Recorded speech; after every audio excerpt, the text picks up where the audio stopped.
Olá, meus amigos, boa noite. Muito obrigado por ter aceito o nosso convite para participar da nossa live da noite de hoje. Hoje é dia 8 de maio, são 20 horas e 3 minutos. Nós estamos começando um bate-papo com a professora Maria Clara Luquete Bingemer. Estamos aqui, eu, Ricardo Lengruber, está também Luiz Longini Neto e Edson Fernando de Almeida. Nós três nos encontramos numa outra oportunidade aqui pela internet, batemos um papo sobre o Dia do Trabalhador, em 1º de maio desse ano, e aí nos motivamos a nos encontrarmos novamente, trazermos convidados, pessoas que têm algo para nos dizer de relevante, nesse momento tão excepcional, tão diferente, nesse momento tão desafiador para todos nós. Afinal de contas, não é sempre. Acredito que todos nós que estamos aqui reunidos nessa sala de bate-papo, nesse ambiente aqui virtual, acredito que ninguém tenha experimentado uma pandemia, ninguém tenha já experimentado experiências de isolamento social. Estamos às vésperas de um dia tão importante na nossa tradição familiar ocidental, o Dia das Mães, e muitos de nós, inclusive, sequer poderemos nos encontrar com nossas mães, né? Enfim, é um desafio, é um momento totalmente diferente. E a gente tem percebido, pessoal, que as reflexões a partir da teologia, a partir da espiritualidade, elas têm o seu lugar nesse momento. Não apenas como o discurso da ajuda, da autoajuda, o discurso do pensamento positivo, simplesmente, mas reflexão mesmo. Aprofundar, adensar o pensamento, enfim, e tentar de alguma maneira compreender os desafios que esse momento nos coloca. Olha, eu quero agradecer, nós já temos aqui um grupo grande chegando para participar conosco, já são 25 pessoas, temos algumas curtidas, alguns comentários aqui, boa noite para todos vocês. Hoje eu vou ficar aqui nessa função de mediador, de mestre de cerimônia, e eu queria, primeiro, assim, muito rapidamente, agradecer a Maria Clara de uma maneira muito gentil, muito solícita, aceitou de pronto o convite endereçado a ela para estar aqui conosco. Sexta-feira, final do dia, apesar da gente estar em casa, em isolamento, estamos todos trabalhando muito, trabalhando com nossos afazeres, produção, escrevendo, aulas, orientações. Maria Clara é professora na PUC do Rio de Janeiro, com orientações, enfim, tem lá muita atividade para realizar. Mas eu não vou apresentar a Maria Clara, quem vai fazê-lo é o Edson, professor Edson Fernando, professor na Universidade Federal de Juiz de Fora, que foi orientando dela por época do seu doutoramento, também na PUC do Rio de Janeiro. Enfim, olha, Maria Clara, nós temos aqui já nesse momento um pouco mais de 40 pessoas chegando à sala. Eu recebi diversos contatos ao longo do dia, Longini também recebeu, Edson.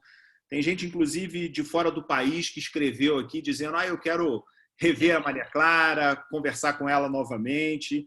Tive a oportunidade hoje, Maria Clara, de ver um vídeo um pouco antigo seu em espanhol, dando uma entrevista para uma das pessoas que vai estar conosco aqui hoje participando. Enfim, parece que esse nosso encontro promete.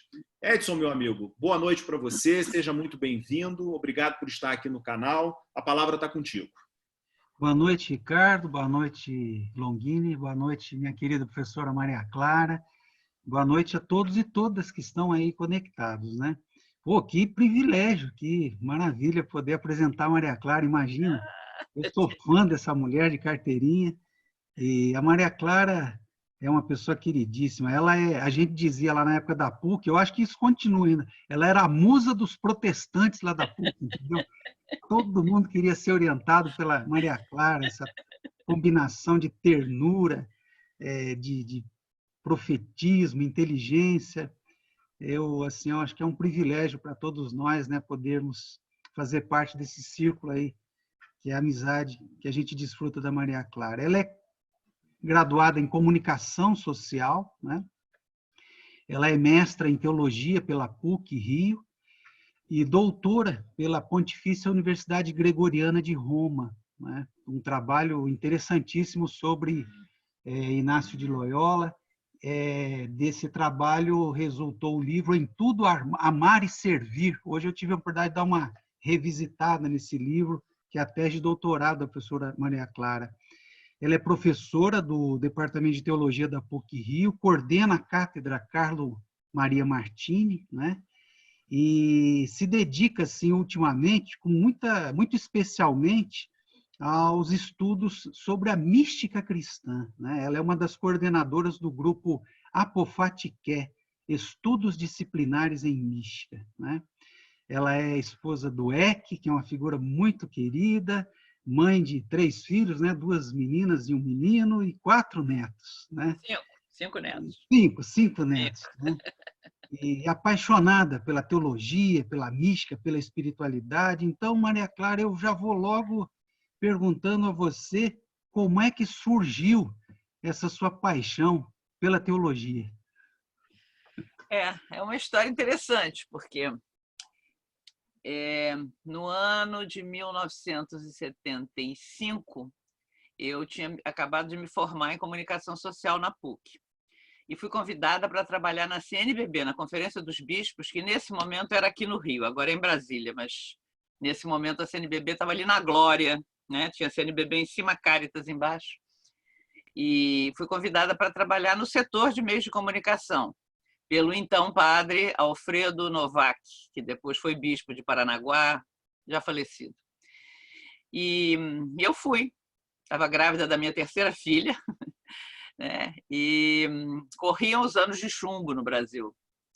E os bispos eram os únicos que levantavam a voz para denunciar as torturas, defender os direitos humanos. Na Caritas, embaixo da CNBB, passava um monte de gente vinda do Chile, do Paraguai, do Uruguai, da Argentina, e os bispos arranjando passaporte para o pessoal ir para o exílio. Dom Ivo Lorscheider era o secretário, Dom Aloysio era o presidente, Dom Helder também estava por lá. Era uma época de ouro da CNBB. E eu fiquei tão apaixonada por aquela igreja, eu já era católica, tudo, né? Mas fiquei tão apaixonada por aquela igreja que resolvi estudar teologia, mas não pensava ficar na teologia, até porque eu achei que para uma leiga, mulher, não ia ter trabalho, né?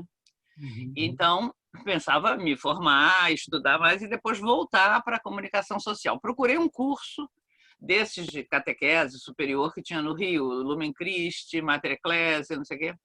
Mas aí um amigo, também já falecido, foi um exímio professor de exegese lá da PUC, Padre Buzon, me disse, não, você tem um diploma universitário, entra por concurso de títulos, vem para a PUC. Bom, então fui eu e mais 2 colegas bater na porta do então diretor, Padre França Miranda, que nos recebeu muito bem, aceitou nossa inscrição e não nos disse que os seminaristas tinham feito um abaixo-assinado para não deixar a gente entrar porque ia baixar o nível. Bom, depois, no fim do ano, ele nos contou isso, o nível não tinha baixado, parece, né? Eles já eram nossos amigos. E assim foi. Meu primeiro professor foi o Padre Libânio, né? Quer dizer, você tem o Libânio de primeiro professor, você já se apaixona pela teologia direto, né? E aí, aquele medo que eu tinha de não ter trabalho, começou a aparecer mais trabalho do que tempo, eu fui pouco a pouco deixando a comunicação e enveredando para a teologia. Fiz mestrado, depois o Libânio me fez fazer doutorado em Roma, na Gregoriana, e aí estou aqui até hoje, né? Apaixonada pela teologia. Realmente, eu acho que na teologia você só entra por paixão mesmo, né? Porque não tem assim, outra motivação. Você pode até entrar com outra motivação, mas não fica, né? Quem fica é porque tem paixão mesmo. Maria Clara? Sim. Isso você está falando mais ou menos em que época? Você falou de 75? 75 eu me formei, entrei na teologia em 76. Ótimo. Como eu tinha 3 filhos, eu fiz meio devagar a teologia. Eu tenho aqui comigo, Maria Clara, um livro, você falou do Libânio, eu tenho aqui comigo Escatologia. Você escreveu o último capítulo, não é? Junto com o Libânio. Ele é um livro de 85, é um livro de 85. Isso. Eu era estudante de graduação ainda quando a gente começou isso. Olha, que legal. Publicado em 85, né? Mas eu ainda não tinha nem me formado. E ele me convidou para escrever o livro junto com ele, foi uma experiência muito bonita. Legal. Nosso ponto de contato, então, é o padre Emanuel Buzon. Foi meu orientador no doutorado. Infelizmente, foi meu orientador no mestrado. Na PUC? E faleceu no meu último ano de doutoramento. Na PUC, e concluí depois, um aninho depois do falecimento dele. Mas guardo uma memória maravilhosa dele. Olha, nós já fomos um grupo aqui, Maria Clara, de 74 pessoas. O pessoal está chegando, todo mundo dando boa noite para o Longini, para o Edson, para você, Maria Clara, enfim, estamos esquentando as turbinas, não é? Vou passar a palavra ao nosso grande companheiro, Luiz Longini Neto. Longini foi um dos responsáveis, sabe, Maria Clara, por esse projeto, junto com o Edson, comigo. E a gente tem percebido que a internet pode ser um espaço de reflexão e que nós, na qualidade de teólogas, teólogos, temos uma missão a cumprir, né, vamos dizer assim, nesse cenário todo, né? E a gente o faz a partir da fé, sim, mas não apenas a partir dela, né? A partir do diálogo com as outras perspectivas da religião. Enfim, tem sido uma bela experiência. Longini, amigo, boa noite, seja bem-vindo, a palavra está contigo. Muito boa noite, meus amigos e minha amiga Maria Clara. Diferente dos outros dois colegas, Maria Clara, eu não passei pela PUC, eu sou um teólogo protestante e segui uma outra vertente. Autêntico, genuíno. Apenas tenho amigos ali, todos que vocês mencionaram a sua história maravilhosa, mas sou um leitor seu, conheço, admirador profundo, sobretudo eu gostaria de destacar algumas coisas assim que eu vejo no seu trabalho rapidamente, que eu acho algo profundamente importante para a teologia: seriedade acadêmica, honestidade e moral virtuosa. Estou falando em geral, teólogos, mas percebo isso em você nas coisas que eu leio. E, sobretudo, quando eu percebo essa perspectiva de uma teologia que está a serviço de quem? Você, na sua história, você acabou de mencionar aí agora. Você se apaixonou pela teologia porque você viu uma teologia engajada. Uma igreja, uma teologia a serviço dos mais necessitados. Coisa linda. Quando eu estava na Alemanha, estive com a Tepedino, né? Lá assessorei ela por alguns tempos, num encontro que nós tivemos. Tal. Mas eu gostaria de fazer a minha pergunta, fazer uma introdução rápida sobre a minha história aqui no presbitério do Rio de Janeiro. Protestante, muitos protestantes estamos ouvindo aí. Cheguei da Alemanha com doutorado lá, etc. e tal. E um grupo de amigos disse: vamos trazer o Longini aqui para o nosso presbitério. O Edson acompanhou um pouco isso. E quando chegou aqueles exames todos, etc., um grupo dizendo: o Longini é muito liberal, ele tem umas coisas de teologia que não sei o quê, e o grupo que queria me defender: não, ele é sério. Bom, aprovaram. Eu entrei por um voto de diferença, um voto, e o presidente... Raspando, né? E o presidente, então, na hora do encerramento, já que tinha tudo, pediu para eu fazer oração, e havia aquela expectativa, porque na realidade as pessoas queriam ver se eu era de fato da sã doutrina. E comecei a minha oração dizendo assim: Deus, nosso Pai e nossa Mãe. Naquela hora, metade do plenário desmaiou para um lado e outra metade saiu correndo, porque exatamente essa temática que eu quero trazer para você dessa questão. Podemos dizer que Deus é pai e mãe. Nos aproximamos do Dia das Mães. Podemos, e como que a gente pode dizer isso? Pensando no público que está nos ouvindo, aquela pessoa lá da igreja, simples. O que significa isso, Maria Clara? Afirmar que Deus é pai e mãe. Eu acho que, sem dúvida, podemos, né, dizer que Deus é pai e mãe. Então, o Abba de Jesus não é o pai meramente patriarcal, né? A figura apenas masculina, embora Jesus tenha vivido nessa cultura, tudo, né? Mas é um pai de entranhas maternas. É um pai que é o Deus de Abraão, Isaque e Jacó, que quando fala da sua misericórdia, né? Quando fala de si mesmo, diz ainda que uma mulher... Pode uma mulher esquecer o filho de suas entranhas? Né? O maior amor do mundo é o amor da mãe. E ainda que isso acontecesse, eu não te esqueceria, Israel. Né? Então, o amor de Deus, sem dúvida, é paterno, mas é materno nesse sentido de ser acolhimento, misericórdia, perpetuamente, sempre resgatando, sempre presente, sempre. A mim me impressiona cada vez mais essa questão da maternidade, da mãe. É um laço indissolúvel da mãe com o filho. Né? O que a gente mais vê hoje, infelizmente, são homens que fazem filhos e se mandam. muitos. Outros não, outros são ótimos pais. Mas tem muitas mulheres criando filhos sozinhas, mas tem demais. Na maior luta, na maior dificuldade. E mais, quer dizer, a morte não é o fim da maternidade para essas mulheres. Eu tenho pesquisado grupos que existem no Chile, no México, mulheres que perderam seus filhos e desapareceram com os corpos. E elas ficam buscando os restos dos filhos, fazem grupos, rezam, celebram rituais, jogam flores para o ar porque não tem túmulos. É impressionante. Elas dizem, nós queremos, estamos buscando, não estamos buscando cadáveres, estamos buscando tesouros, né? São os nossos filhos que nós queremos que sejam respeitados, que tenham um nome, que tenham uma história. Então, o amor da mãe realmente é algo impressionante, é a analogia que Deus encontra, né? Então, mesmo a tradição da igreja vai falar de Deus que é pai e mãe, do filho que nasce do útero do pai, ex utero patris, no Concílio de Toledo, no século XI, né?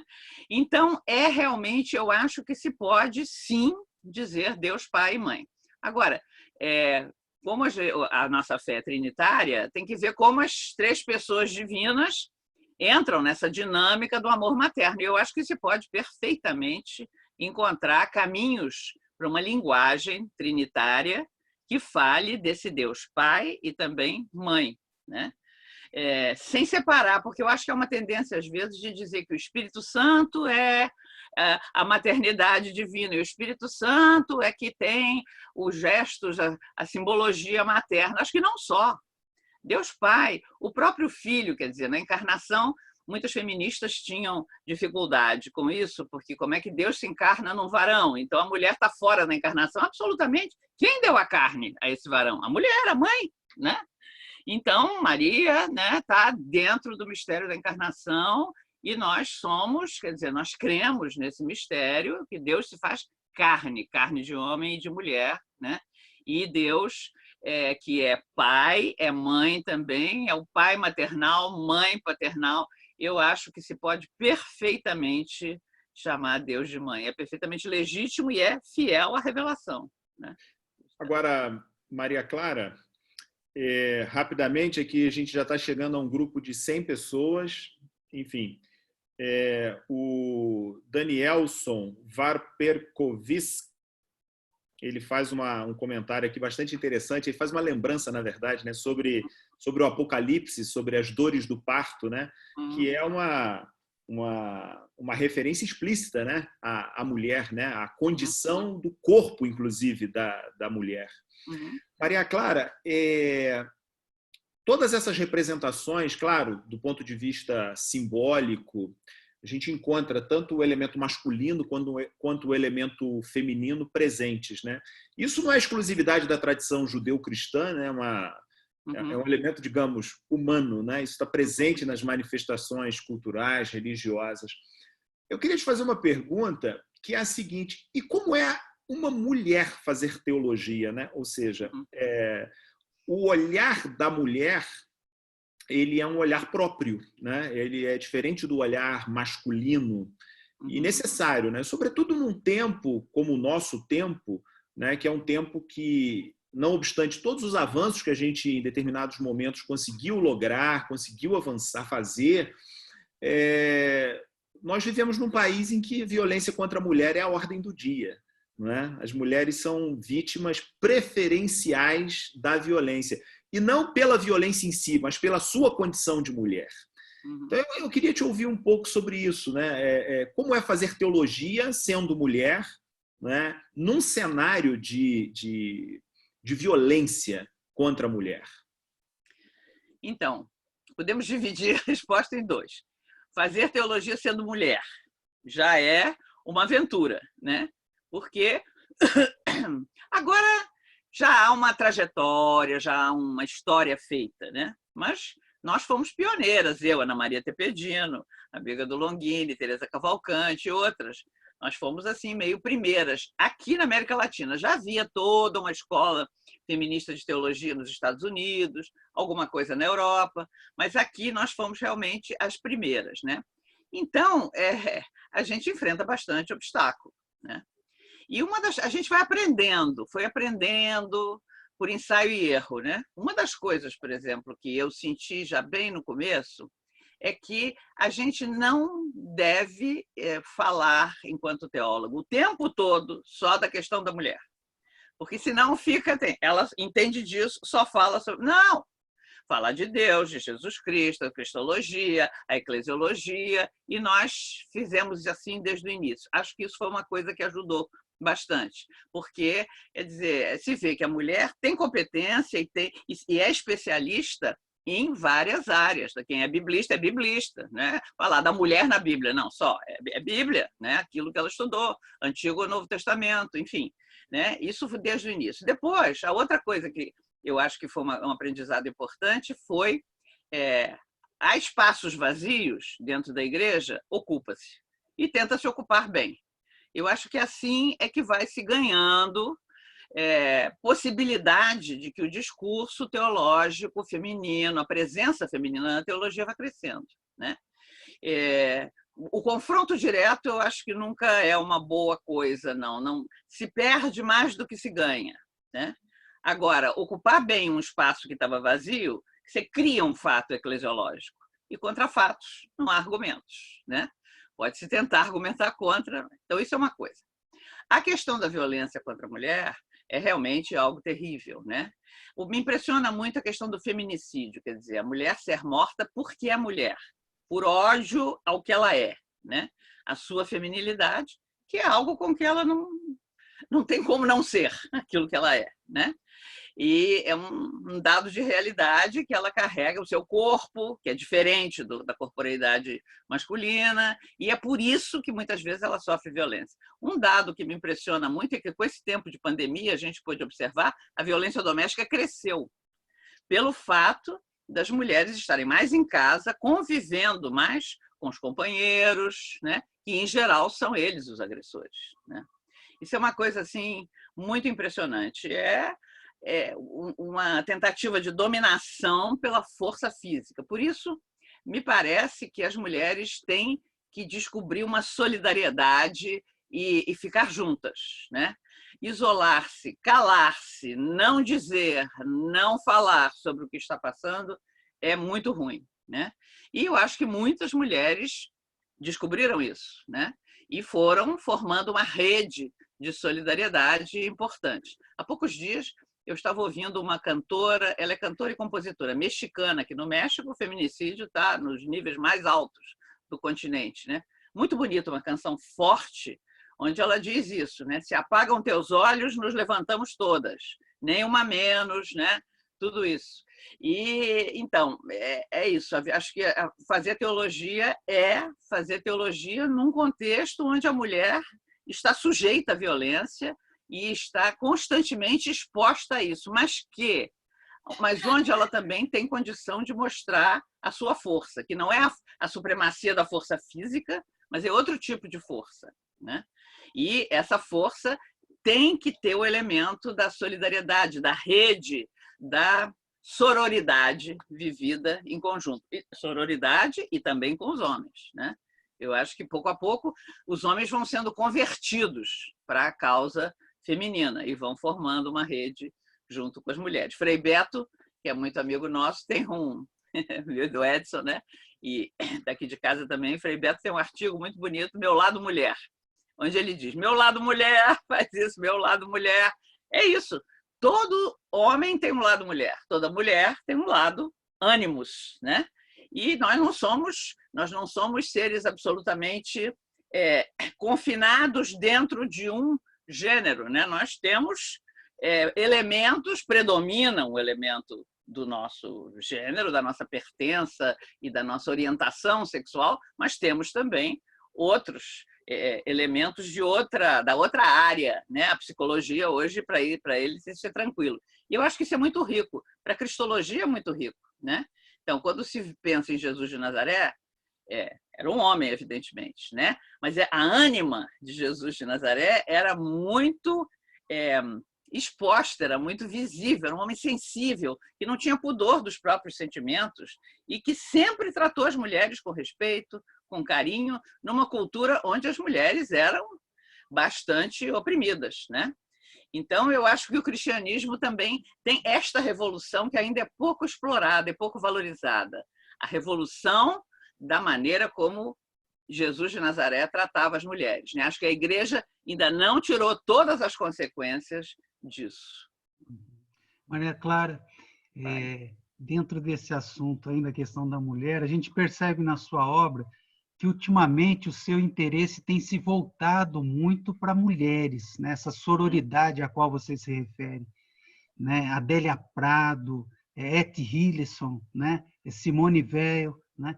O que você busca nessas mulheres? O que essas mulheres têm que você acha que isso é seu também, ou que você gostaria de ter e que você encontra nessas mulheres? Então, uma pergunta bonita essa. Isso é um pouco fruto da maturidade. É mais agora da minha fase mais madura, essa sintonia tão grande com essas personagens femininas que são pensadoras e que são inspiradoras para mim, daquilo que eu sou e da teologia que eu faço, né? Evidentemente, eu sintonizo com elas, pelo fato de ser mulher, como elas, eu sinto o sentir delas, né? Eu conheço, eu identifico a experiência delas, porque é uma experiência minha também, né? Então, a Adélia Prado é uma pessoa extraordinária, porque é poeta grande, poeta maior, né?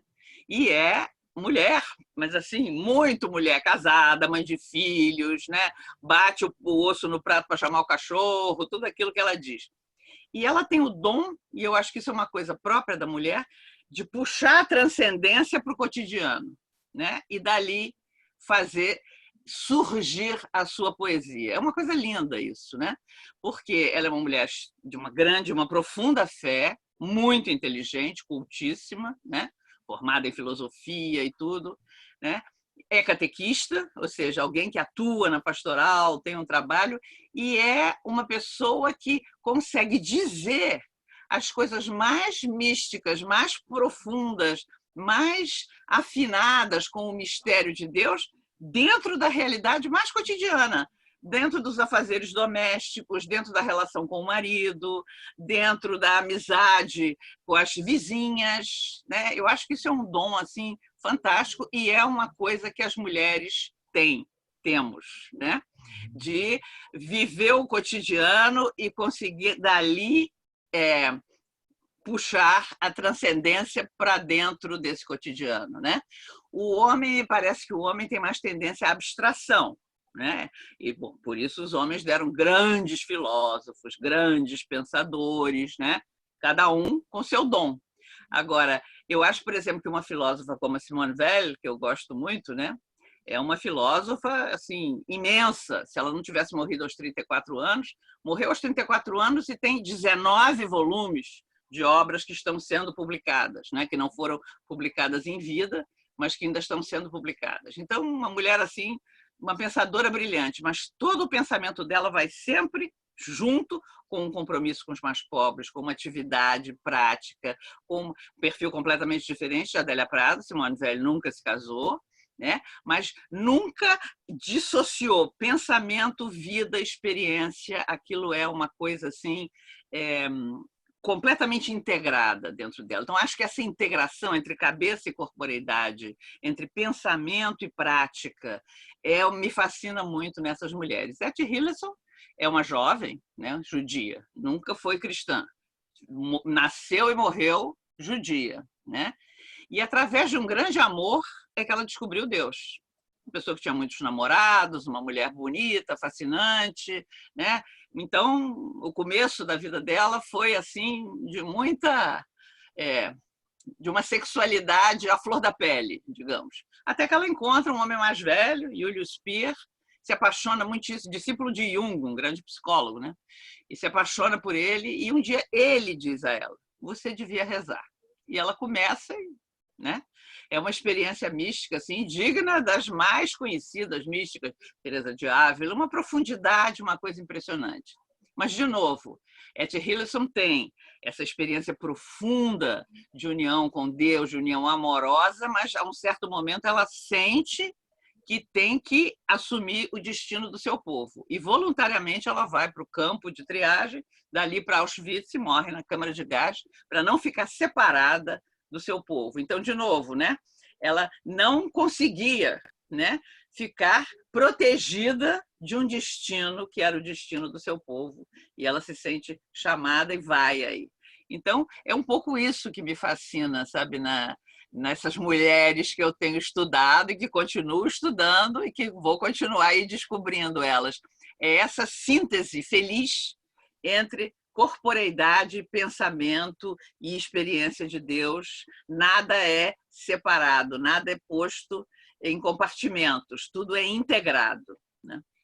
Maria Clara, Longini, Edson, nós estamos aqui, já passamos de 100 pessoas, voltamos um pouquinho. Eu só queria fazer uns registros aqui que eu acho que são necessários, importantes. Olha, a Juliana Maria está dizendo que é aluna do curso de Ciência da Religião. Presumo que seja sua aluna, Maria Clara. Não, porque eu dou aula de teologia, não em ciência da religião. Quem está aqui conosco também é Cláudio Ribeiro, amigo comum de nós 4 que estamos aqui. Cláudio está fazendo uma saudação. Boa noite para o Cláudio, para a Magali, para todo mundo lá. Olha, eu tenho aqui 4 questões que foram colocadas. A gente não precisa necessariamente... elas não são exatamente as mesmas, né? Mas só para a gente pensar no que essa reflexão está suscitando aí no pessoal. O George fala sobre a questão da violência do pai, né? Tantos entre nós sofremos a violência paterna, né? Como chamar Deus de pai? Ele faz esse questionamento.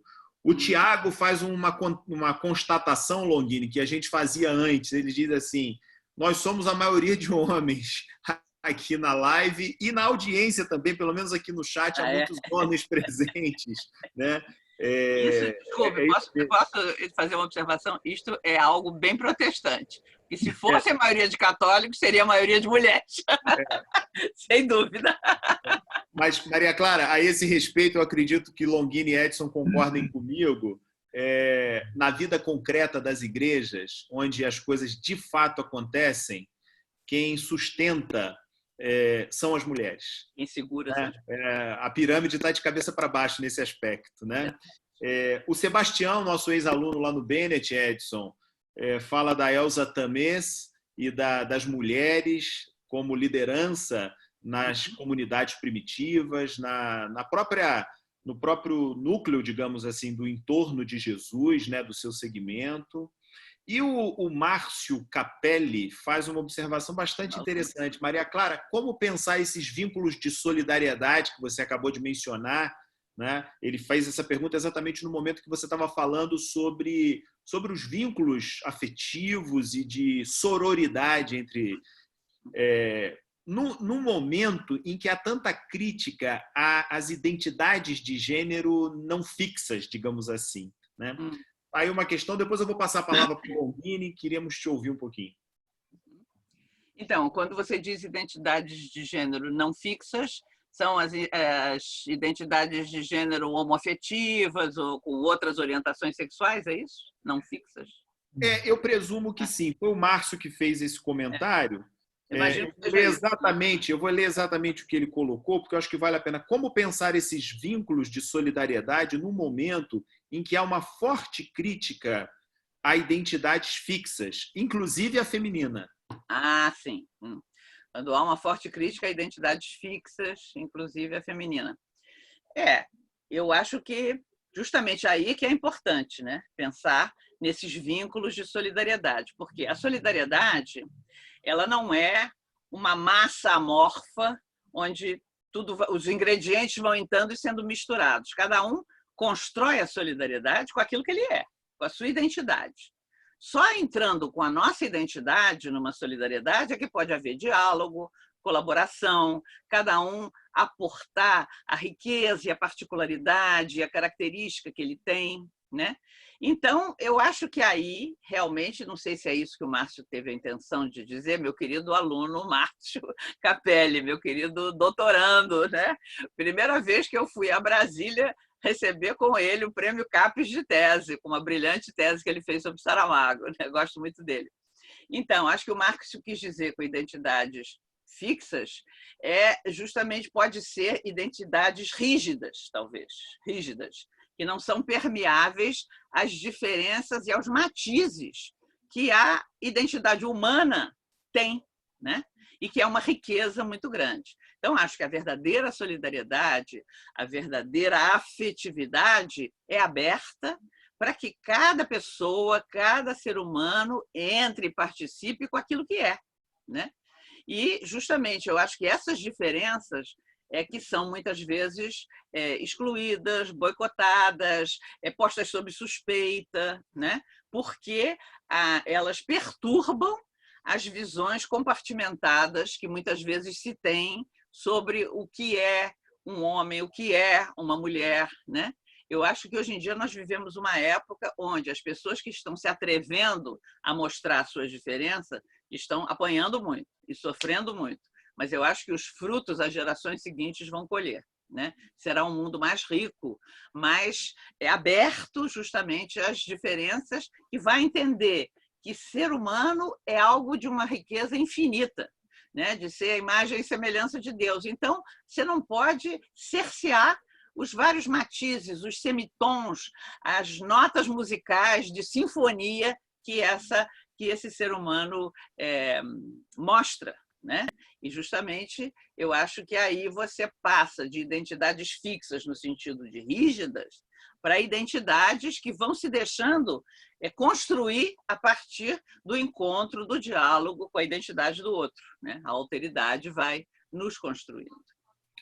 Longini, amigo, o Maravilha. Eduardo Pellissier está aqui, temos o privilégio, falando da Faculdade de Teologia Brasileira, mandando uma saudação.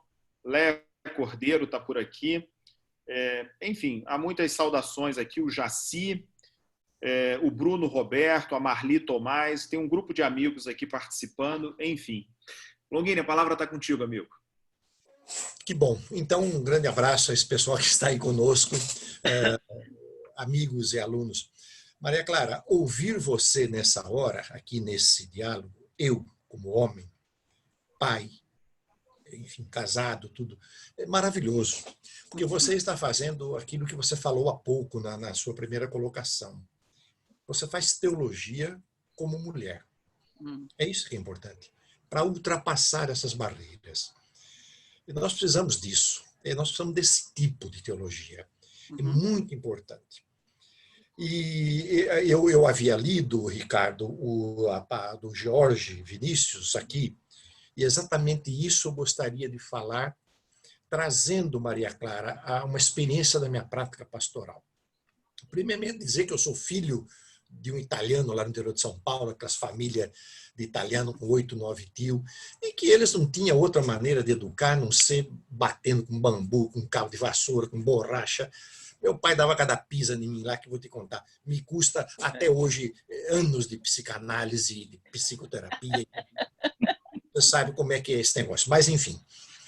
Muito sucesso, né, Longini? Muito sucesso. Exato.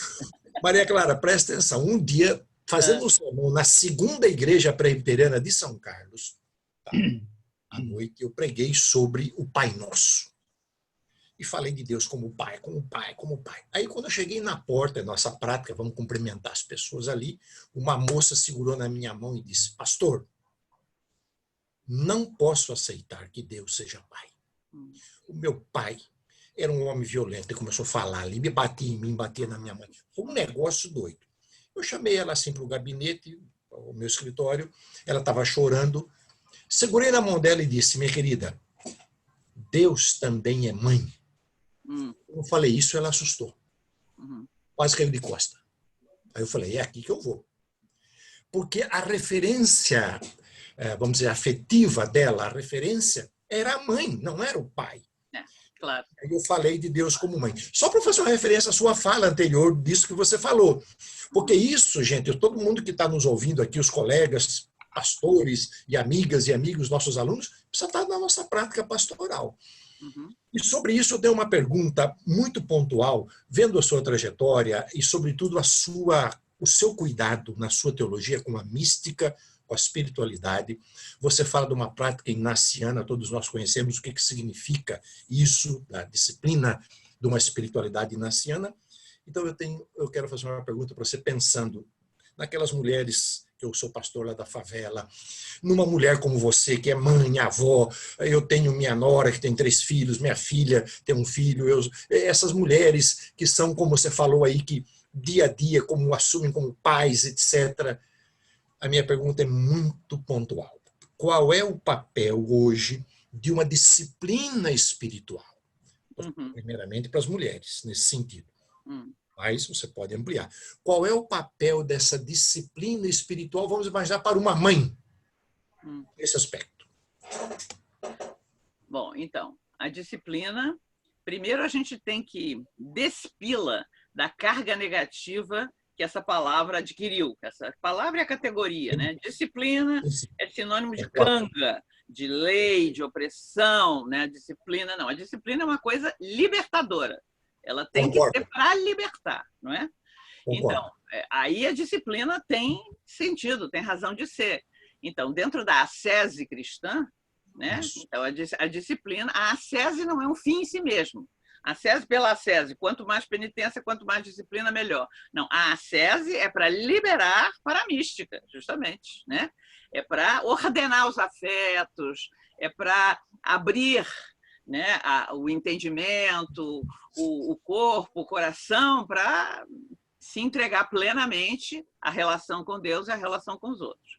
Então, a disciplina me parece que é algo necessário para a vida espiritual, né? Necessário, eu acho. Claro que tem gente que tem dons fantásticos e, enfim, e fazem sua trajetória espiritual sem se submeter assim a códigos disciplinares de uma linha ou de outra. Mas, em geral, né, me parece que a disciplina ajuda a vida espiritual. A minha ajudou muito. Então, os exercícios de Santo Inácio de Loyola foram, para mim, essa disciplina que me botou balizas na minha espiritualidade, no meu crescimento espiritual, e nunca senti isso como um peso que me fechava ou que me esmagava, mas, ao contrário, como algo que me abria mais para eu ousar mais na via da experiência espiritual e mística. Agora, eu concordo com você que muitas vezes, né, isso não só por parte dos pais, né, do pai, a figura masculina do pai, que o Freud dizia que era o princípio da realidade, né? Quando é diferente do princípio do prazer, que é a mãe, que o menino, né, aspira estar em simbiose com a mãe, e para isso tem que matar o pai e tal. Não só a figura do pai, muitas vezes foi essa figura da pessoa que castigava. Peraí, você está fazendo isso? Então espera quando seu pai chegar, você vai ver. O pai também, a mãe reforçava um pouco isso, né? O pai era a figura ameaçadora que ia chegar, ia punir, ia bater, ia botar ordem no recinto, né? E não só a figura do pai, mas eu acho que o nosso clero é masculino em geral, né? E muitas vezes os diretores espirituais, os confessores, exerceram essa violência em cima das pessoas, me parece, né? Com uma disciplina esmagadora que não permitiu justamente as pessoas desabrocharem, ao contrário, as atrofiou. Algumas, quando tomaram consciência, saíram disso, né? Eu acho que na Igreja Católica esse movimento aconteceu depois do Concílio Vaticano II. Muita gente, os seminários muitas vezes se esvaziaram, as congregações religiosas, porque as pessoas descobriram que estavam ali vivendo uma imensa opressão, né? Agora, outras não tiveram nem coragem, nem condições e ficaram sob essa violência, esse esmagamento, né? E aí, infelizmente, são pessoas com muitos problemas psicológicos e que levam, às vezes, esses problemas para o agir pastoral e para tudo isso, né? Então, por isso, me parece uma coisa muito saudável e sadia e boa o que acontece hoje. Primeiro, que as mulheres vão ganhando espaço e vão fazendo ressoar sua palavra no espaço público, né? E vão pleiteando a entrada no mercado de trabalho e também na área do conhecimento mais profundo, estão obtendo graus acadêmicos, assumindo profissões. E, por outro lado, os homens, né? Muitos homens estão sendo desafiados e questionados a sair um pouco do seu machismo, né? E assumir certas coisas que antes eram só das mulheres. Eu vejo meu filho, é um homem, um advogado de 47 anos, ele tem 2 filhos, né? E ele ajuda muitíssimo a esposa. Ele troca a fralda, ele deu uma madeira, ele prepara comida, ele lava prato e não acha absolutamente que a sua masculinidade está questionada por isso, né? Mas isso eu acho que foram conquistas, né, que foram acontecendo e que são extremamente benéficas para o homem e para a mulher. Então, me parece que a disciplina é algo necessário, mas essa disciplina tem que ser algo que liberta e não algo que escraviza e que atrofia. E depois, a disciplina não pode estar na mão de um só, né? Acho que todos devem se disciplinar numa comunidade, todos são encarregados de disciplinar uns aos outros, né? Meus filhos me disciplinaram bastante ao longo da minha vida. Me questionaram, me disseram verdades, se recusaram a obedecer minhas ordens algumas vezes, não seguiram, em alguns momentos, o caminho que eu achava que era o correto para eles, né? E isso foi muito bom, né? Hoje são todos adultos, né? E a gente pode ter uma relação madura e cordial, porque justamente eles se sentiram livres o suficiente para assumir uma rebeldia em determinados momentos. A rebeldia é uma coisa sadia, né? Quando é bem dosada, quando é oportuna e quando tem a proporção desejada. Então, disciplina sim, mas uma disciplina que deixe um certo espaço para a rebeldia, né? E que volte a atuar libertando e não aprisionando, né? Não sei se eu respondi a tua pergunta. Edson, você me permite só fazer alguns comunicados aqui que eu acho que vale a pena, por favor? Quem me escreveu, na verdade, no WhatsApp agora, foi Carlos Frederico Schlaffer. Ele disse, Maria Clara, que foi seu aluno assim que você voltou de Roma, no Instituto Teológico Franciscano em Petrópolis, a convite do Boff, do Leonardo Boff. Aliás, para quem está nos assistindo, acho que a gente pode avisar aqui em primeira mão, na quarta-feira que vem, dia 13 de maio, às 20 horas, a gente vai fazer um bate-papo semelhante a esse aqui com o Leonardo. Vamos estar aqui eu, Longini, Edson, com o Boff, falando um pouco sobre teologia nesse tempo de pandemia, como Maria Clara e tantos outros colegas. Leonardo tem intuições muito profundas e é aquilo que a gente chama de teólogo público, né? Aquele que fala a partir da teologia, mas não apenas nela, transcende a própria teologia, né? Enfim, vai nos ajudar bastante. Olha, há muitas perguntas aqui, eu quero pedir desculpas porque eu acredito que eu estou olhando as perguntas aqui no meu celular e umas estão subindo e eu perco. Eu estou anotando aqui, mas não consigo. Aquela lista vai subindo. Elas vão subindo e eu vou perdendo. E eu sou leigo nesse negócio. Olha, o Danielson fez uma pergunta interessante sobre a questão do ministério feminino. Ele faz citação de pessoas na Bíblia, Hulda, Priscila e as próprias mulheres do entorno de Jesus e a questão do ministério feminino, tanto na tradição católica, romana, como também nas tradições protestantes, né, de uma maneira geral.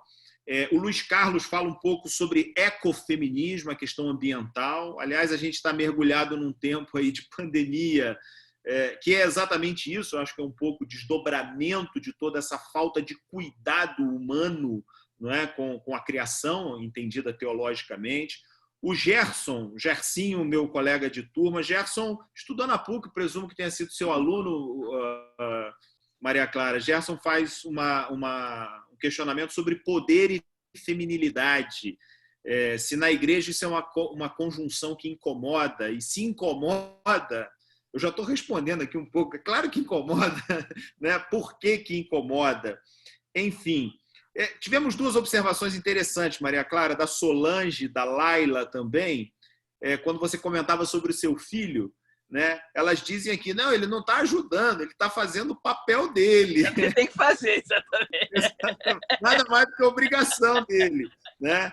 Tá Enfim, certo, tá certo. Estão colocadas as questões aí. Vou passar a palavra para o Edson. Maria Clara, assim, voltando um pouquinho à sua obra, né? E se a gente quisesse localizar assim, o núcleo duro dela, assim, um fio condutor, eu fiquei pensando uma preocupação que é recorrente nela é o que você chama de esse divórcio que houve entre a teologia e a espiritualidade, né? Eu acho que isso já está presente no primeiro parágrafo lá da sua tese de doutorado, né? Em Tudo, Amar e Servir, né? Então, eu queria que você falasse um pouquinho, porque isso é uma coisa que nos interessa muito, né? Como é que ocorreu esse divórcio, né? E quais as consequências dele, né, para nós ainda hoje? Então, esse é um ponto que realmente eu acho que é o fio condutor de todo o meu pensamento teológico. Por quê? A teologia nasceu inseparável da espiritualidade, né? A espiritualidade é o modo da teologia ser, ou deveria ser, mas a um certo momento, sobretudo quando a teologia foi meio que tomada quase na sua totalidade pela escolástica, com suas categorias. Não é dizer que é Santo Tomás. Santo Tomás era um místico ardente, né? Mas o seu sistema teológico, né? E, sobretudo, o pós-tomismo, que seus discípulos fizeram do que ele escreveu, fez com que a teologia se enrijecesse bastante. Então, eu acho que esse divórcio prejudicou a teologia, que se enrijeceu, virou abstrata, não chegava mais ao coração das pessoas e à vida das pessoas, e a espiritualidade se desvertebrou. Ficou reduzida a devoções, a práticas, sem um pensamento que a vertebrasse, né? Um dos teólogos católicos mais famosos que denunciou isso, escreveu bastante sobre isso, foi o suíço Hans Urs von Balthasar, né? Ele dizia que foi a maior tragédia que aconteceu, foi esse divórcio entre teologia e espiritualidade, que, no momento, está sendo belamente, me parece, superado, né? Então, com isso, a teologia volta a ser o que ela é chamada a ser, né? Um pensar e um dizer sobre a santidade de Deus, no fundo é isso, né? Eu tenho escrito e pensado bastante sobre essa questão da santidade, né? Porque eu acho que ela precisa ser repensada. O Papa Francisco ajudou muito com a sua exortação pós-sinodal Gaudete Exultate sobre a santidade, onde ele desmistifica essa visão da santidade dos santos de vitral. Não, nada contra eles e elas. Mas a santidade não se resume a isso. O Papa Francisco diz, tem os santos ao pé da porta, a classe média da santidade, a minha vizinha, o senhor que eu encontro que vende jornal na minha esquina, e que são pessoas que vão levando aquele cotidiano com alegria, com amor, com serviço. Esses são santos também, embora não estejam canonizados, não estejam nos altares. Não estejam... Bom, então a teologia, ela me parece, chamada a ser o pensar e o dizer sobre a santidade do Pai, do Filho e do Espírito Santo, né? Então, se com a morte e a ressurreição de Jesus, o Espírito foi derramado sobre toda a carne, e esse Espírito é o Espírito de santidade, então tudo que fazemos, tudo que pensamos, tudo que dizemos, tudo que desejamos no nosso caminho, né, marcado pela fé e pela busca de Deus, tem que ter essa marca espiritual do Espírito Santo, né? E que vai, então, mostrando para a Igreja o caminho do seguimento de Jesus. Jean-Luc Marion, que é um grande filósofo católico francês, né, ele dizia numa conferência que está no YouTube até, uma conferência que ele deu em Bucareste, ele dizia: pecadores e traidores é o que mais tem na igreja.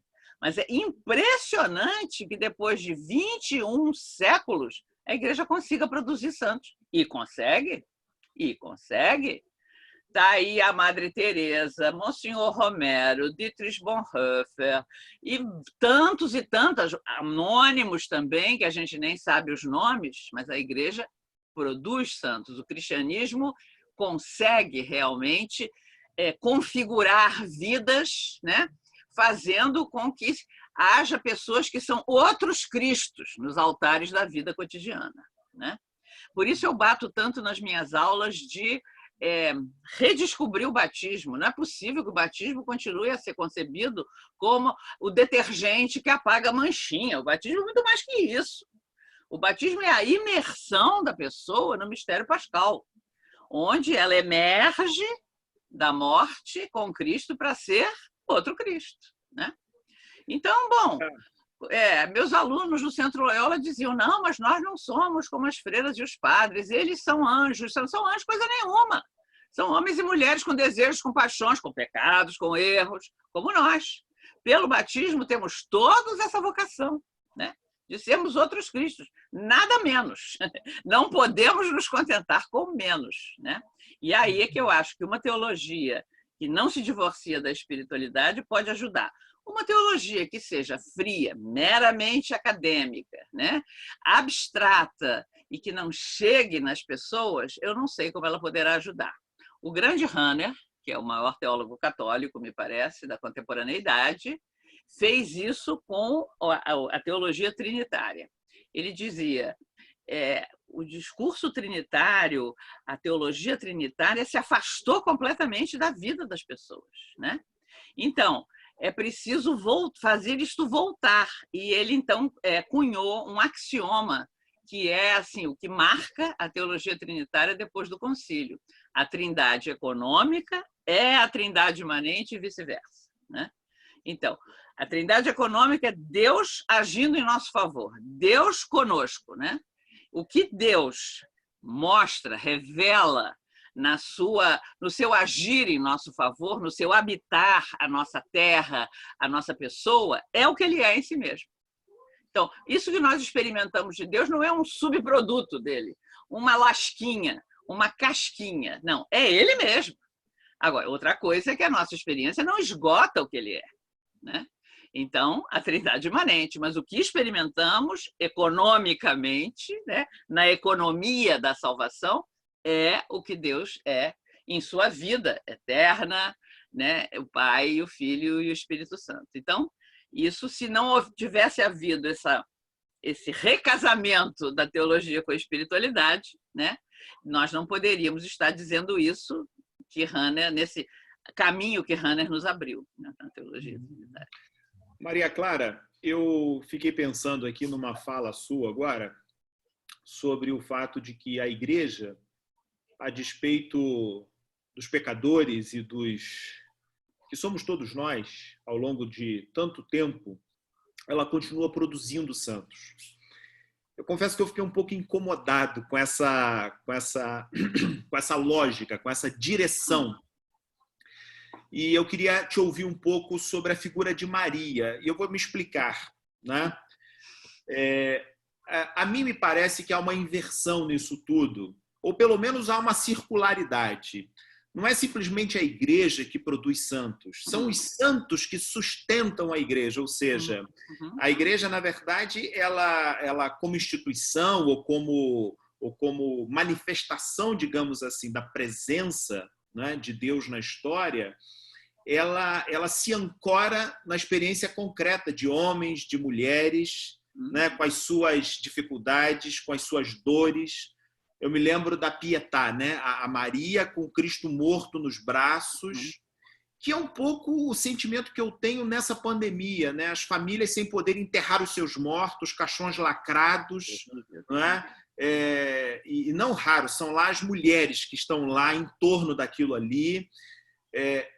E com isso eu não quero cair no clichê, mas tentar ouvir um pouco de você essa sua intuição. No fundo, quem vem primeiro, né? É a santidade ou é a institucionalidade dessa santidade? E, em segundo lugar, o papel de Maria. Olha, nesse grupo que nós estamos aqui no Facebook, agora somos quase 100 pessoas, há protestantes, há católicos, há gente sem expressão de uma fé institucional e nada que não haja legitimidade nisso, pelo contrário. Longini está aqui, Longini é coordenador do Centro Evangélico Brasileiro Ecumênico e Pastoral, o CEBEP, lugar que muitos de nós aprendemos o que é viver uma experiência ecumênica de verdade, no diálogo com pessoas diferentes, né? Essa figura de Maria, porque para mim é muito rico, eu de tradição protestante, às vezes a gente negligencia tanto, né? Queria te ouvir um pouquinho sobre Maria e sobre essa coisa da santidade. Então, sobre essa questão da santidade, eu acho que você fez uma boa pontuação. Talvez não tenha sido muito feliz a formulação, é do Marion, né? Eu repeti. mas a igreja produzir santos. Na verdade, é o Espírito Santo, que se acredita que assiste à igreja, é que vai suscitar os santos. Mas eu acho importante também dizer, e o Papa Francisco o diz na sua exortação, os santos não estão só dentro da igreja, do espaço institucional. Há santos anônimos, sem coroa, sem capela, né? Há santos que não têm religião nenhuma. Eu conheci alguns. Eu acho que alguns de vocês certamente lembram do Betinho. Betinho, para mim, era um santo. Ele tinha sido católico, depois se afastou da igreja e até o fim da vida não fez uma volta explícita, mas aquele homem, ele vivia para os outros, vivia pensando como ajudar os outros, né? E era uma pessoa assim que, na sua fragilidade, inclusive de saúde, de tudo, no final da vida, era comovente ver o Betinho. Eu tive uma experiência com ele, aí já vou linkar com a Maria, que foi em Aparecida. Um aluno meu, que era já doutor pela COP, e aí foi fazer graduação em teologia, porque teve um processo assim, né, religioso que mexeu muito com ele, organizou uma procissão de intelectuais, uma romaria de intelectuais à Aparecida do Norte, no dia 12 de outubro, que é a festa de Nossa Senhora Aparecida. Sim. Fomos vários. Aquilo é uma loucura, né? Nossa! Mas tem milhões de pessoas, ônibus que vêm do país inteiro. Para você chegar na Basílica é uma loucura, só a pé, porque não entra carro, não entra nada. E tínhamos convidado, então, o Betinho para fazer... O nosso desejo era que ele fizesse a homilia. Dom Luciano Mendes de Almeida, que é um santo, era um santo de Deus, e um homem respeitadíssimo na Igreja Católica, tentou, falou com os redentoristas, mas não teve negociação. A homilia, não, porque quem celebrava a missa era o núncio, como que ia dizer ao núncio que ia falar o Betinho? Não dá. Então, bom, a oração dos fiéis, muito bem. Trouxemos o Betinho do Rio. O Betinho veio com um carro, com motorista, que nós conseguimos, e Luiz Alberto e eu fomos esperar o carro. Entramos no carro com o Betinho, porque ele não aguentava caminhar distâncias muito grandes. E como é que a gente vai botar o Betinho na porta da Basílica? Sei lá, não vão deixar entrar. Quando o povo, os seguranças, viam o Betinho, tudo se abria como abre-te sésamo. Betinho! Eu achei isso uma coisa tão linda, o povo reconhece os seus, né? Todo mundo reconheceu o Betinho. E para mim, para o Luiz Alberto, perguntaram, vocês são os médicos que acompanham o Betinho? Nós dissemos, somos. Até explicar que não éramos, ia ser muita confusão. Somos. Entramos, Betinho saltou na porta da Basílica e depois falou lindamente, foi uma coisa fantástica e tal. Então, essa festa, essa experiência na Basílica, foi a única vez que eu fui no dia 12 de outubro. Me impressiona porque ela confirma um pouco aquilo que a gente esteve dizendo sobre a maternidade, sobre a mulher, o amor do povo católico, né? Por Maria é um negócio assim indescritível, né? É uma confiança, é um carinho. Quando o padre, reitor do santuário, levantou a imagem, gente, o povo entrou em delírio com a imagem de Maria e tal. Eu sei que os protestantes têm um pouco de dificuldade com isso. Eu sou casada com um ex-luterano, né? E uma das coisas que ele mais tinha dificuldade quando fez sua passagem para o catolicismo, que não foi por minha causa. Quando eu o conheci, ele já tinha virado católico e tal. Era essa hipertrofia mariológica que às vezes tem na espiritualidade católica. Porém, me parece que tem uma dimensão da devoção a Maria que é muito importante, né? Bom, primeiro, a questão da mãe judia. Quem estuda um pouco o judaísmo vê a centralidade da mãe no judaísmo. A mãe é assim, é claro que no judaísmo ortodoxo, é muito patriarcal, a mulher tem que andar de cabeça coberta, só solta o cabelo para o marido, no quarto, porque em casa tem que andar de cabeça coberta, etc, etc. Mas o fato de ser mãe é assim uma coisa transcendente para o povo judeu, porque é a mãe que garante a perpetuidade do povo.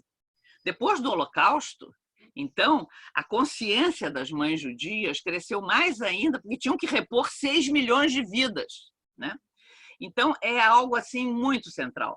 Então, me parece que essa importância que a mãe de Jesus teve desde o começo do cristianismo é muito devido ao contexto judaico onde o cristianismo surgiu, né? A mãe é alguém assim muito importante. E depois foi evoluindo, e no caso do catolicismo, sobretudo nos países mais latinos, né, essa devoção a Maria foi crescendo muito. Mas me parece que é algo importante, mas bem dimensionado teria que ser, né? Por exemplo, Maria não pode ficar maior e mais importante que o filho, coisa que nem ela quis, evidentemente. E às vezes fica, né, na espiritualidade católica e tal. Porém, me parece que a gente pode aprender muito da ortodoxia. Católicos e protestantes teríamos que olhar mais para os ortodoxos, que têm uma mariologia e uma devoção mariana muito forte, mas muito bem integrada. Também os ortodoxos integram muito bem a questão da trindade. E a nossa ocidental ficou meio capenga, o espírito ficou meio desaparecido durante um tempo, agora voltou com uma força total, com o movimento pentecostal, a gente não consegue equacionar. A ortodoxia sempre equacionou muito bem essa dimensão trinitária do cristianismo. E me parece que o segredo está em que, para eles, a liturgia e a espiritualidade são parte intrínseca, constitutiva e central na vivência total da fé. A teologia ortodoxa é toda ela permeada pela espiritualidade e pela liturgia, né? Então, me parece que eles conseguem, né,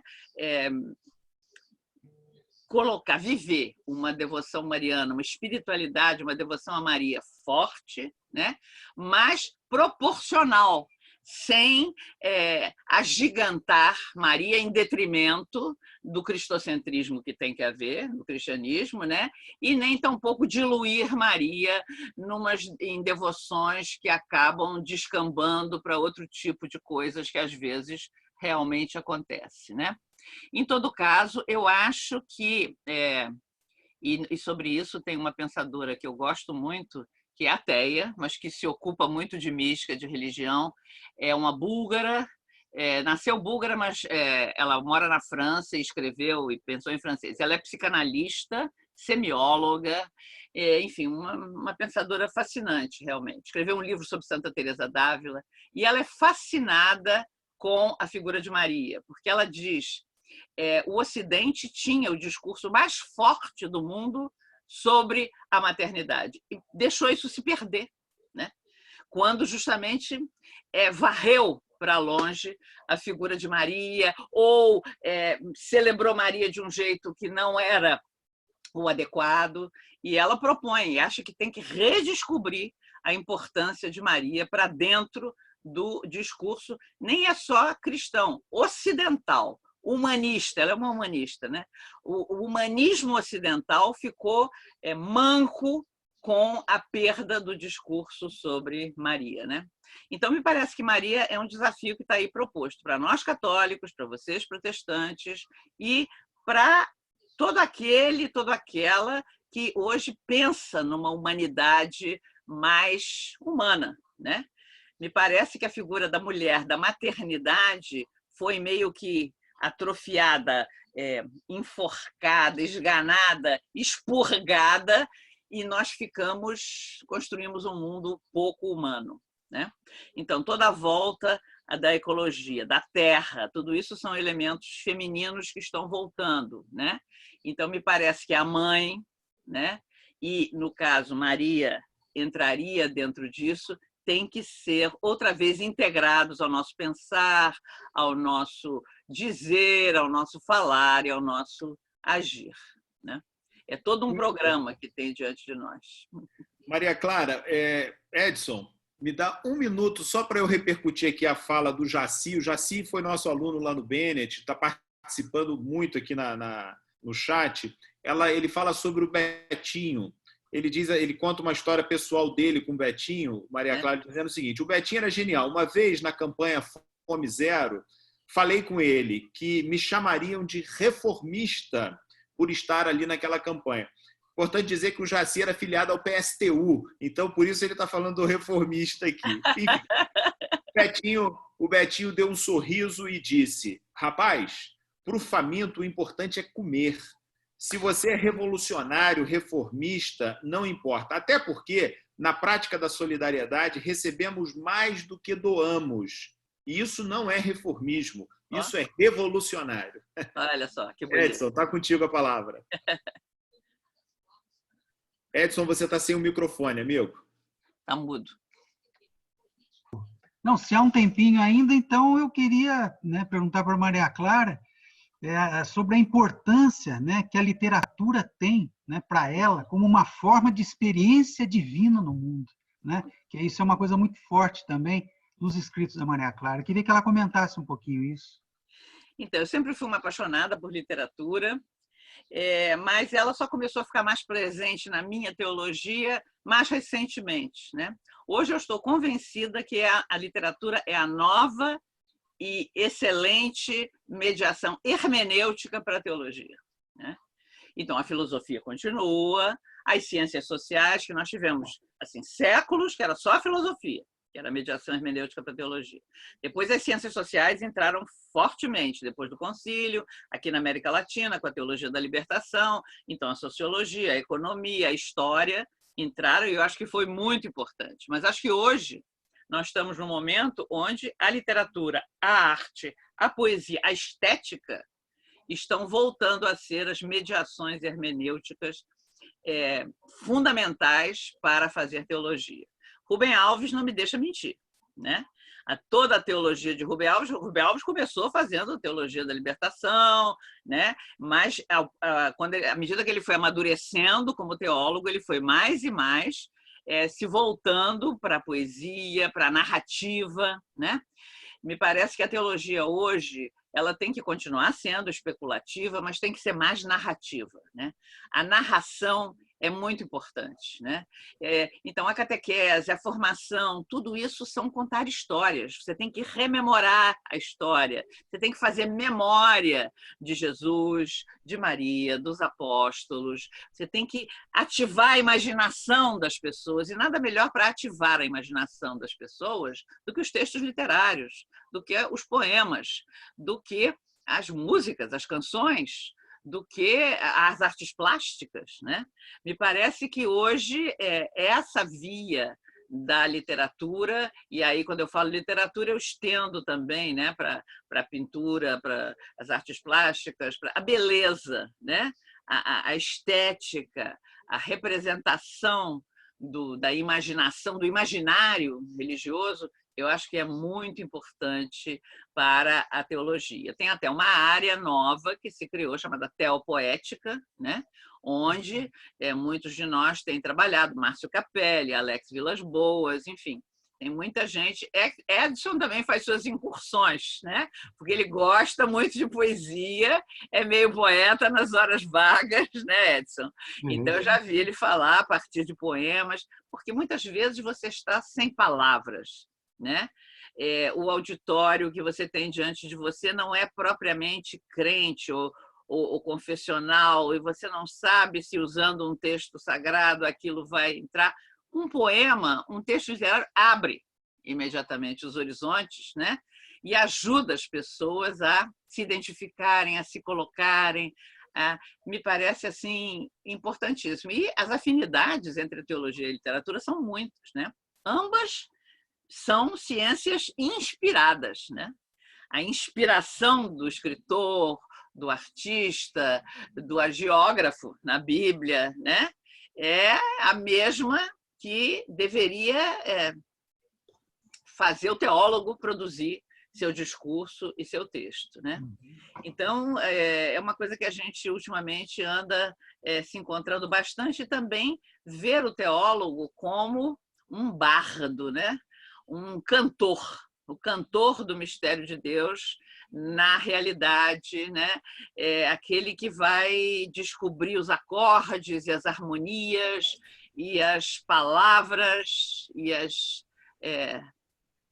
afinidades simbólicas para poder dizer o mistério que o habita e que ele é chamado a pensar e dizer, né? Então, me parece que por aí tem muito futuro. Eu citaria como figura maior dessa área de teopoético o cardeal Tolentino, né?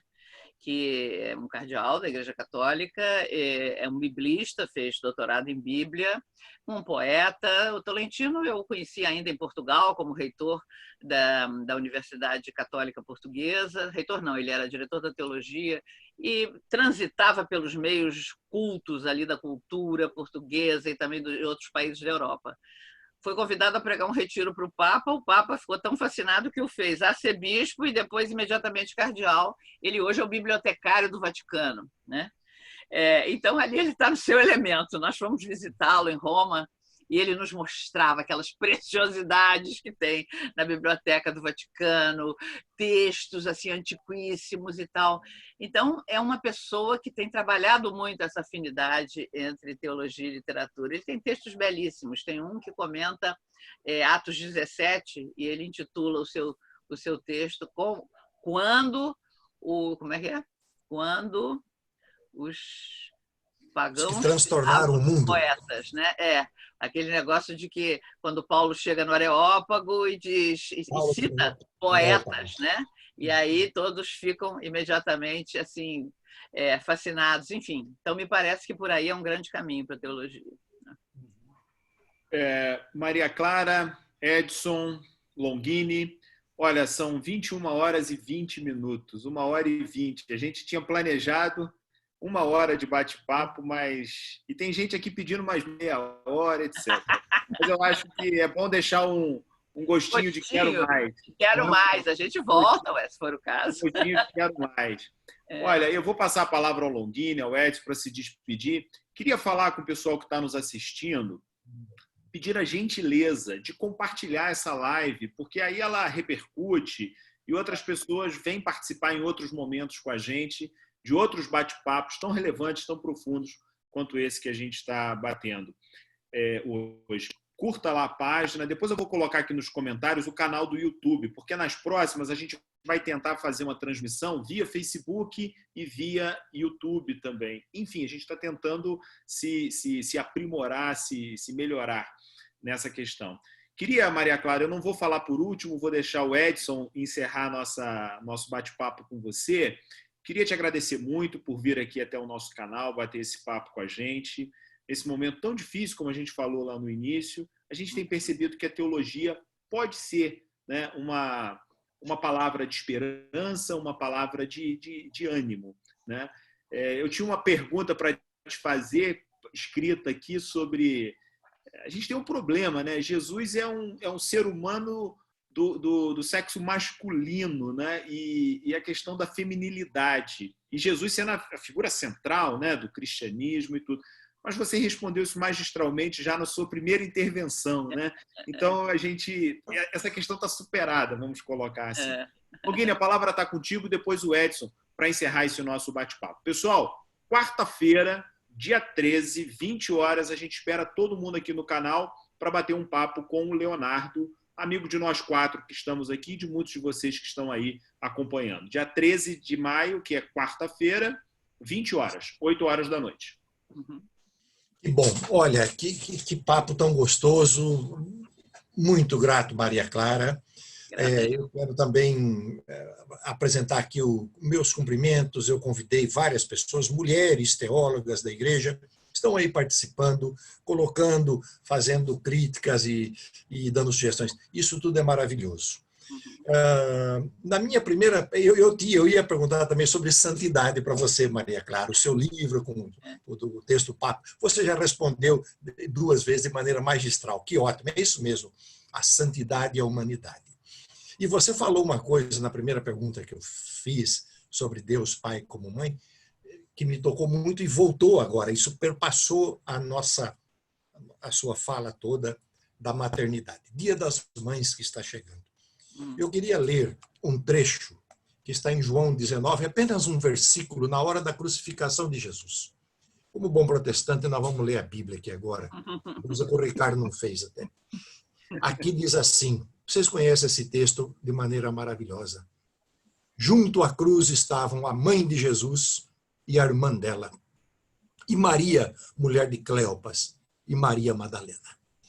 Ali, nos pés da cruz, tinham 3 Marias.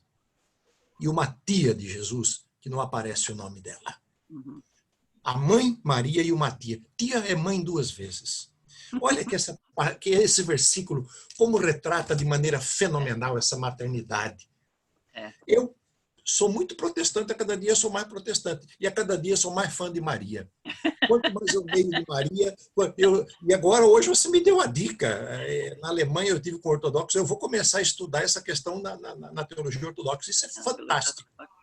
Agora, eu só quero dizer mais uma coisinha sobre o Betinho. Eu reconheço ele como santo também. É neste sentido que você escreveu sobre santidade. Uhum. Íamos para o Hotel Fazenda da Serra, como cedia o grupo da Pastoral, Betinho tinha uma casa do lado. E a gente fazia os encontros, tudo, para discutir a questão da pastoral. E uma noite lá dessas, fomos para a casa do Betinho, ao redor de uma grande fogueira, tocando moda de viola, meu amigo Carlos Alberto Curitiba, tomando uma cervejinha ali, e nós começamos a cantar, ele pediu o Betinho cantar Chico Mineiro. Betinho era mineiro, né? Começamos a cantar Chico Mineiro, etc. e tal. E eu virei para ele, tal copo de cerveja na mão, falei, Betinho, isso aqui sim é que é uma coisa maravilhosa. Ele virou para mim e falou, Longini, isso aqui é conscientização, o resto é tudo alienação. O resto é tudo alienação.